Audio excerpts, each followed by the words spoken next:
السلام عليكم ورحمة الله تعالى وبركاته. بسم الله الرحمن الرحيم.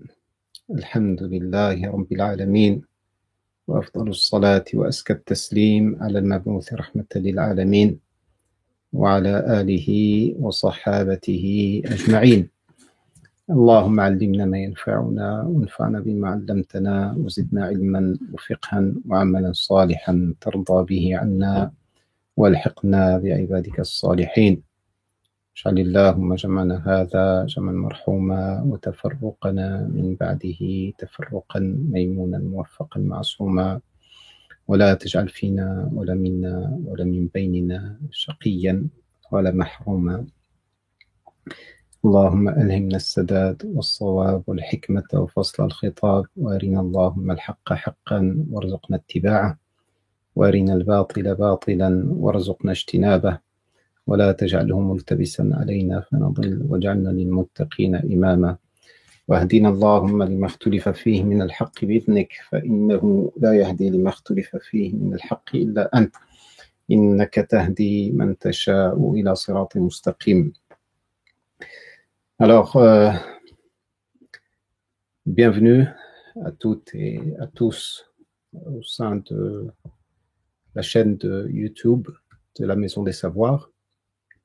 Bienvenue à vous qui participez à ce direct, ou bien à vous qui visualiserez la rediffusion là où que vous soyez. Je profite aussi de cette heureuse occasion pour vous souhaiter un chaleureux et fructueux mois du Ramadan, plein de spiritualité, de sérénité, de solidarité, de paix, et qu'Allah tabaraka wa ta'ala agrée nos jeûnes, nos prières, nos différents actes durant ce mois du Ramadan et en dehors, bien évidemment. Donc toutes les bonnes actions, qu'elles soient pieusement accueillies, favorablement accueillies auprès d'Allah tabaraka wa ta'ala, qu'elles nous soient profitables dans ce bas monde et dans l'autre, Inch'Allah ta'ala. Donc, comme convenu, nous avons le plaisir au sein de la Maison des Savoirs, le plaisir et l'honneur, de vous proposer cette double rencontre hebdomadaire, donc qui aura lieu 2 fois par semaine, avec mon très cher Cheikh et docteur Mohamed Rifi, hafidhahullah ta'ala, avec qui j'aurai l'honneur de co-animer ces rencontres. Donc, à partir d'aujourd'hui et durant tout le mois du Ramadan, Inch'Allah ta'ala, nous vous donnons donc rendez-vous tous les lundis et les vendredis. Donc aujourd'hui on est vendredi et ça sera juste une introduction à ces rencontres, mais en tout cas ça aura lieu tous les lundis et les vendredis à partir de 18h30. Donc ce ne sera pas des cours, je dirais des cours académiques ou des cours longs non plus. Ce sera des petites interventions autour desquelles nous nous retrouverons pour réfléchir ensemble autour d'un thème que nous vous proposons, qui est d'étudier les supplications des prophètes, alayhimus salatu wassalam, dans Al-Qur'an Al-Karim. Donc peut-être un mot sur cette thématique. Nous savons pertinemment que le mois du Ramadan est un mois propice, entre autres à la récitation du Coran, mais également aux invocations. On sait que le prophète sallallahu alayhi wa sallam recevait la visite de Jibril quotidiennement, afin de étudier et de méditer sur le Coran al-Karim. On sait également que le prophète sallallahu alayhi wa sallam se tenait en prière durant ces nuits du mois du Ramadan à travers donc les récitations du Coran al-Karim. Donc le Coran, son étude, elle est appropriée encore plus qu'à n'importe quelle autre période durant le mois du Ramadan. On peut estimer que cette étude devient plus appropriée car, si vous voulez, on a libéré certains de nos sens pour se focaliser sur la méditation et la concentration et la contemplation et la récitation. Ainsi, on se détache un tant soit peu de ses attaches, à savoir sa boisson, sa nourriture, etc. On peut libérer certaines de nos préoccupations pour aiguiser, affûter un peu plus notre concentration et notre méditation, et cela est bien plus et d'autant plus, je dirais, efficace pendant le mois du Coran, qui est le mois du Ramadan. Rappelons-nous également que l'avènement inaugural de la révélation du Coran a eu lieu pendant le mois du Ramadan. Allah dit dans le Coran Karim, Shahru Ramadan, alladhi unzila fihi al-Qur'an, hudan linnas wa bayyinatin min al-huda wal furqan. Allah nous rappelle que c'est durant le mois du Ramadan que le Coran a été révélé.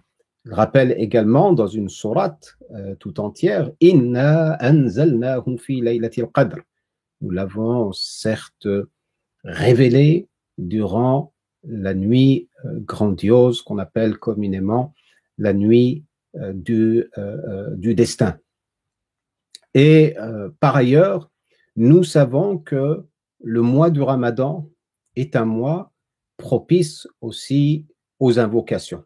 C'est un mois propice aux invocations puisque dans le cœur même de la révélation du jeûne du mois du Ramadan se trouve un verset extrêmement important autour duquel s'articule, je dirais, toute la structure et les fondements même des supplications. C'est le verset dans lequel Allah tabaraka wa ta'ala, après avoir parlé de la prescription du jeûne, après avoir parlé de la révélation du Coran durant le mois du Ramadan, après avoir rappelé que le jeûne n'a pas pour but et visée de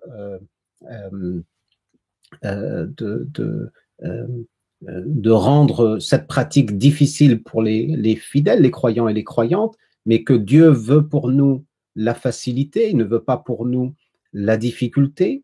Après avoir rappelé justement ces propos autour de la pratique du jeûne, Allah subhanahu wa ta'ala n'a pas encore terminé les règles à proprement parler du jeûne, puisqu'elles vont continuer, elles vont se poursuivre, mais avant, il interrompt les règles du jeûne du mois du Ramadan pour dire وَإِذَا سَأَلَكَ عِبَادِي عَنِّي فَإِنِّي قَرِيبٌ أُجِيبُ دَعْوَةَ الدَّاعِي إِذَا دَعَانِ فَلْيَسْتَجِيبُوا لِي وَلْيُؤْمِنُوا بِي لَعَلَّهُمْ يَرْشُدُونَ.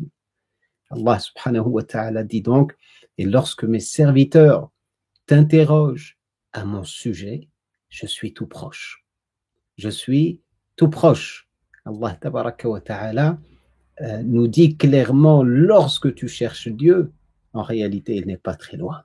Il n'est pas très loin, il est à proximité, il est à ton écoute, et il sait pertinemment ce que tu recherches et ce que tu invoques et ce que tu supplies Dieu pour obtenir. Donc Allah tabaraka wa ta'ala, il est proche. Qu'il me réponde.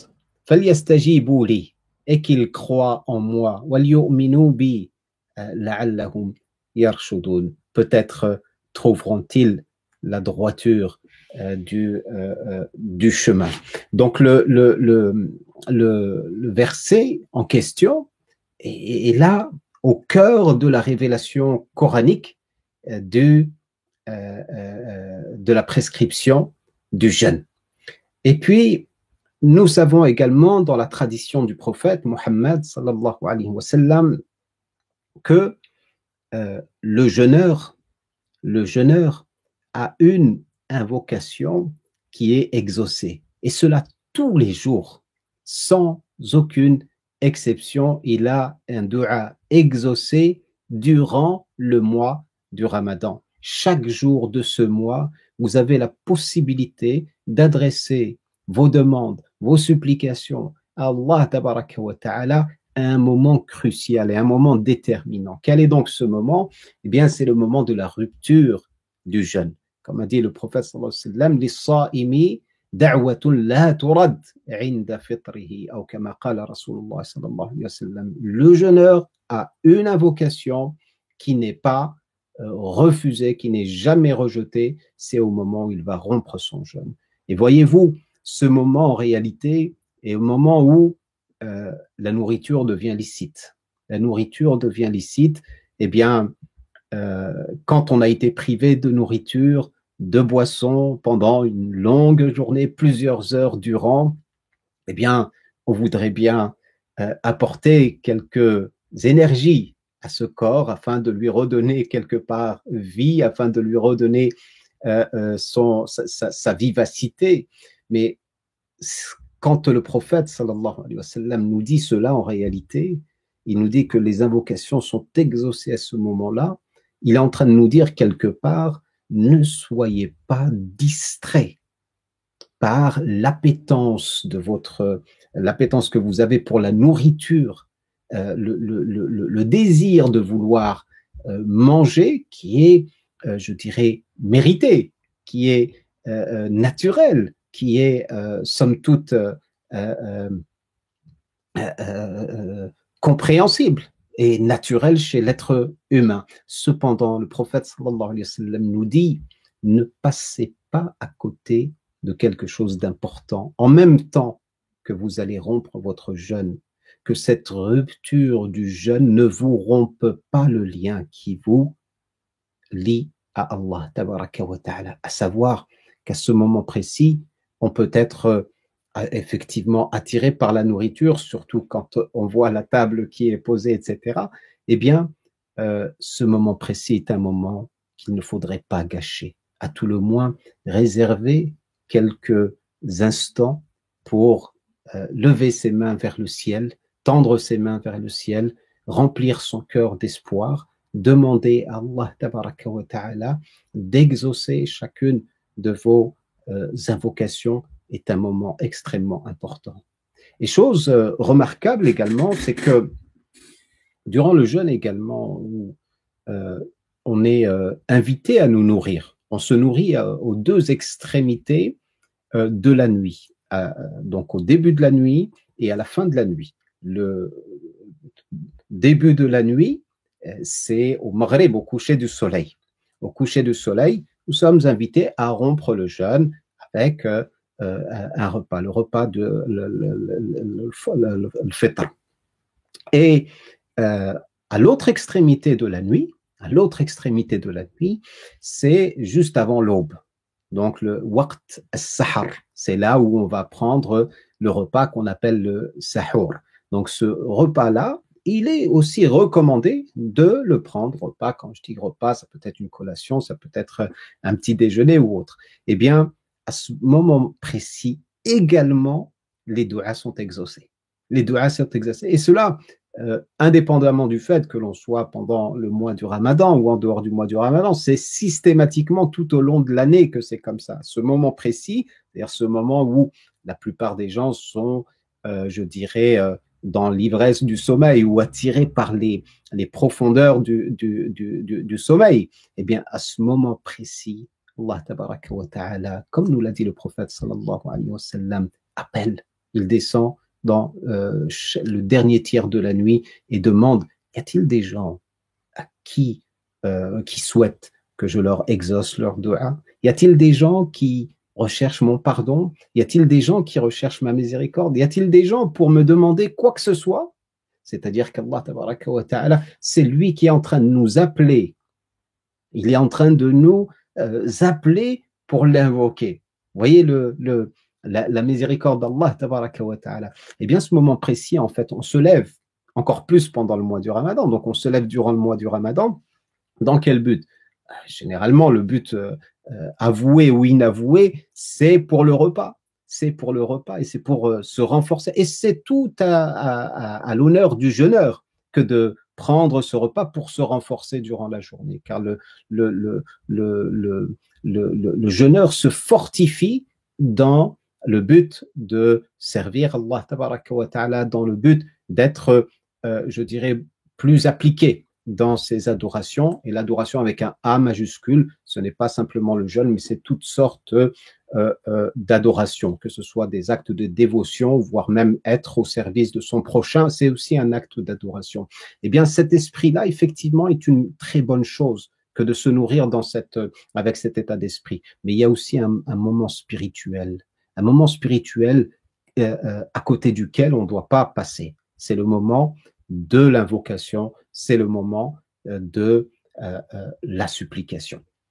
Eh bien, si le mois du Ramadan est donc, je dirais, propice à non seulement l'étude du Coran et les douas, donc nous avons, à travers cette thématique que nous vous proposons au sein de la Maison des Savoirs,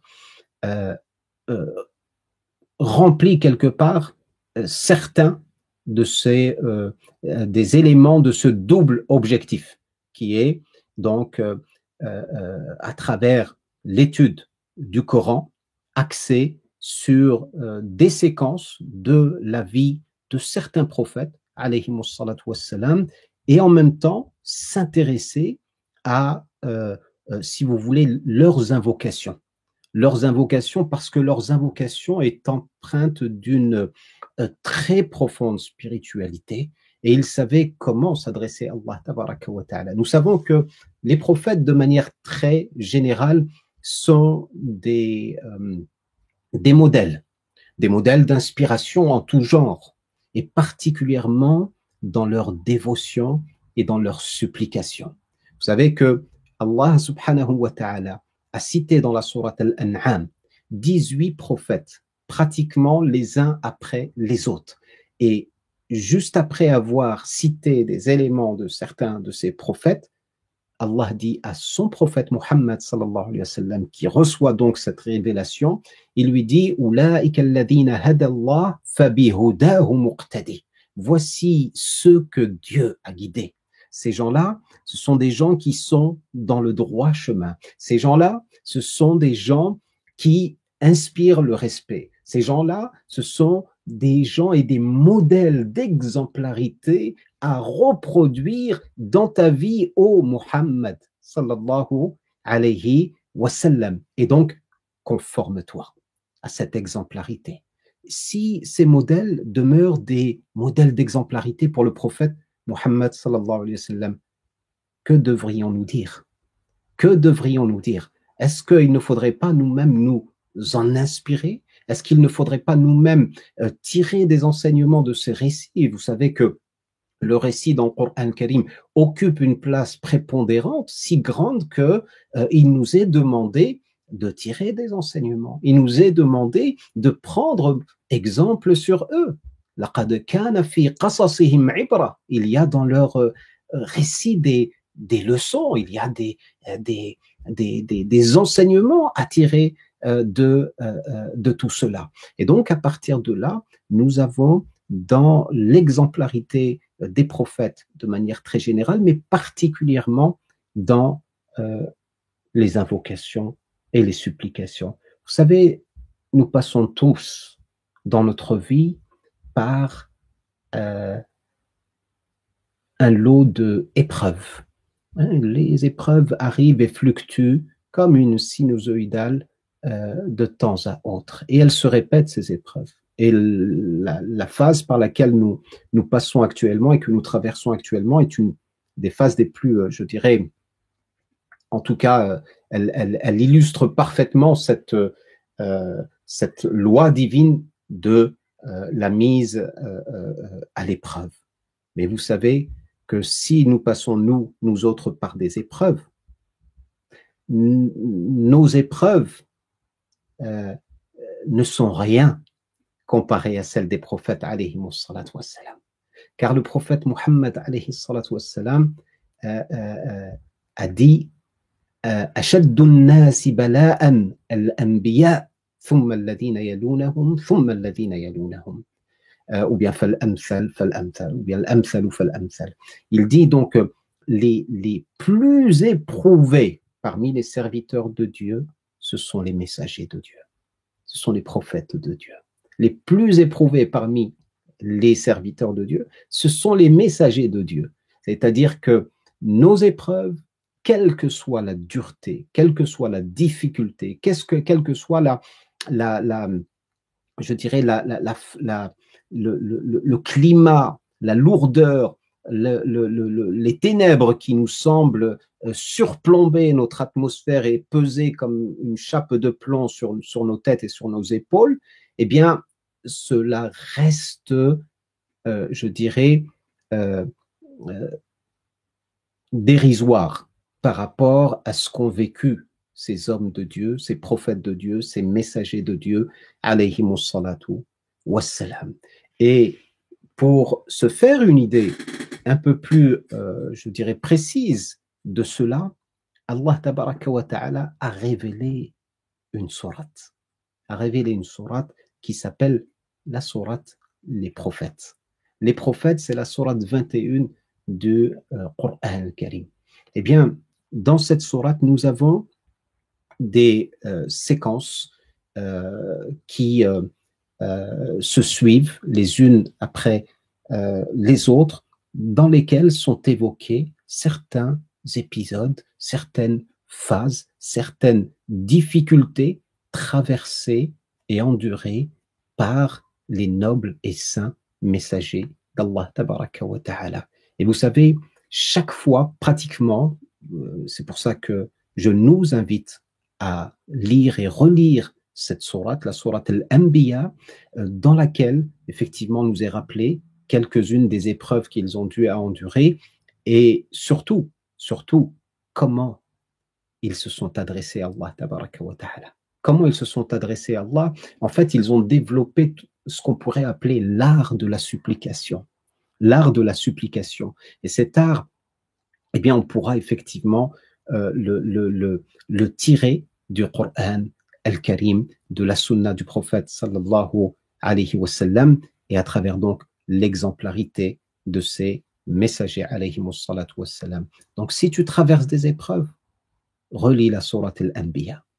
Relis la sourate al-Anbiya, tu trouveras très certainement la réponse à tes soucis et la manière avec laquelle tu dois t'adresser à Allah tabaraka wa ta'ala. Vous savez, il y a deux choses dans les du'a. Le du'a peut évoquer ou dénoter deux choses. La première des choses, c'est la demande, la supplication à proprement parler. Demander à Allah tabaraka wa ta'ala. La deuxième des choses, souvent on passe à côté, ou ça n'effleure pas ou peu notre esprit. C'est un moment durant lequel tu adores Dieu. Et y a-t-il un autre moment, je dirais, plus magique, un moment plus intense que celui qui est passé entre les mains de Dieu, avec Dieu, dans la compagnie d'Allah subhanahu wa ta'ala? Existe-t-il dans ta vie un moment plus doux, un moment plus appréciable que celui durant lequel tu épanches les secrets de ton cœur, durant lequel tu adresses tes supplications à Allah tabaraka wa ta'ala et durant lequel tu l'adores? Y a-t-il un moment plus intense que celui-ci à y réfléchir? Eh bien, je ne pense pas.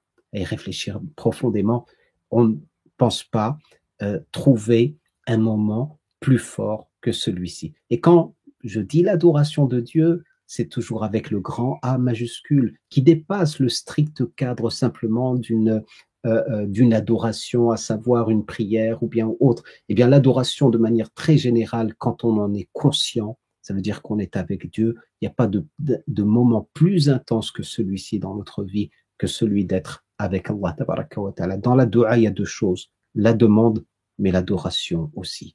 Eh bien, ces modèles d'inspiration nous montrent à quel point il faut manier habilement cet art, l'art de la supplication, l'art de la demande, mais sans oublier que nous sommes des serviteurs d'Allah tabaraka wa ta'ala. Ne pas être tellement absorbé et obsédé par notre demande, si bien qu'on oublie, par exemple, les règles, les convenances qu'il convient, qu'il sied de respecter lorsque nous nous adressons à notre Seigneur, lorsque nous adressons à Allah, le Créateur intégral des cieux et de la terre, notre Créateur, lorsque nous nous adressons à Allah, tabaraka wa ta'ala, ne pas être, je dirais, obsédé par, tellement absorbé par notre demande, si bien que notre demande est indélicate, notre demande est inconvenable ou indécente vis-à-vis d'Allah, tabaraka wa ta'ala. Eh bien, c'est ce qu'on doit apprendre de ces exemples que sont les prophètes alayhimus salatu wassalam. Et dans la sourate Al-Anbiya, Allah dit innahum kanu yusari'una fil khayrat. Ça c'est un avant-goût en fait. Innahum kanu yusari'una fil khayrat. Ils se précipitaient dans les bonnes actions. Ils ne perdaient pas de temps en fait. Ils prenaient d'assaut les bonnes actions. Yusari'una fil khayrat. وَيَدْعُونَنَا رَغَبًا وَرَهَبًا وَكَانُوا لَنَا خَاشِعِينَ. Trois caractéristiques ou quatre ici. Après le fait de prendre d'assaut les bonnes actions, eh bien ils invoquaient, ils imploraient Dieu avec deux caractéristiques qui est la crainte et l'espoir. Deux ailes, les ailes spirituelles qui, lorsque tu les bats dans tes invocations, tu t'élèves vers Allah tabaraka wa ta'ala, la crainte et l'espoir, la crainte et l'espoir. Wa kanu lana khashi'in, c'était de très humbles dévots d'Allah tabaraka wa ta'ala. Qu'Allah subhanahu wa ta'ala nous permette de mieux l'adorer, de mieux apprendre sa religion, de mieux apprendre les enseignements des prophètes alayhimus salatu wassalam.